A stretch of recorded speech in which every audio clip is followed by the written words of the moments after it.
கோபியில் பிரபல யூடியூபர் விபத்தில் பலியானார். சைபர் குற்றவாளிகளாக இருக்கலாம்.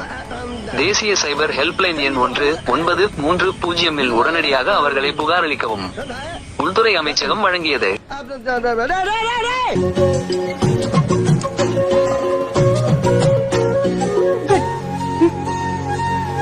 கல்யாணம் ஆயிடுச்சா?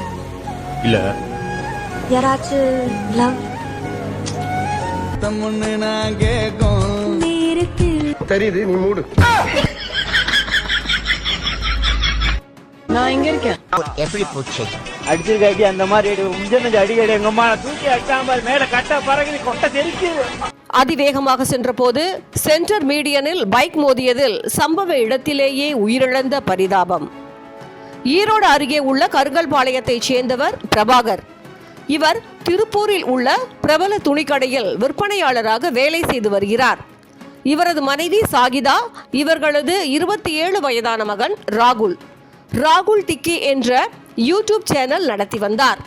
இது தவிர இன்ஸ்டாகிராம், ஃபேஸ்புக் போன்ற சமூக வலைத்தளங்களிலும் வீடியோ பதிவிட்டு பிரபலமாக இருந்தார். ராகுல் கடந்த 1 வருடத்திற்கு முன்பு கோபி அருகே உள்ள கவுந்தப்பாடி நேரு நகரைச் சேர்ந்த வேலுமணி மகள் தேவிகா ஸ்ரீ என்பவரை காதலித்து திருமணம் செய்து கொண்டார். இந்நிலையில் சம்பவத்தன்று இரவு ராகுல் பைக்கில் ஈரோட்டில் இருந்து கவுந்தப்பாடியில் உள்ள மனைவியின் பெற்றோர் வீட்டிற்கு சென்று கொண்டிருந்தார். கவுந்தப்பாடி அருகே சென்று கொண்டிருந்த போது எதிர்பாராத விதமாக நிலை தடுமாறிய பைக் சாலை நடுவே இருந்த சென்டர் மீடியனில் மோதி சம்பவ இடத்திலேயே உயிரிழந்தார். இது குறித்து கவுந்தப்பாடி போலீசார் வழக்கு பதிவு செய்து விசாரணை நடத்தி வருகின்றனர். அதிக வேகம் ஆபத்தை தரும் என்ற நிலையில் 200 சிசி பல்சர் பைக்கில் அதிகபட்ச வேகத்தில் சென்றதாலும் சாலை வளைவில் பைக்கை கட்டுப்படுத்த முடியாத நிலையிலும் விபத்தில் சிக்கி உயிரிழந்து இருப்பது தெரிய வந்தது. வேகம் விவேகம் இல்லை என்பதோடு அதிக வேகம் ஆபத்தை தரும் என்பதை ராகுல் விபத்து உறுதி செய்துள்ளது.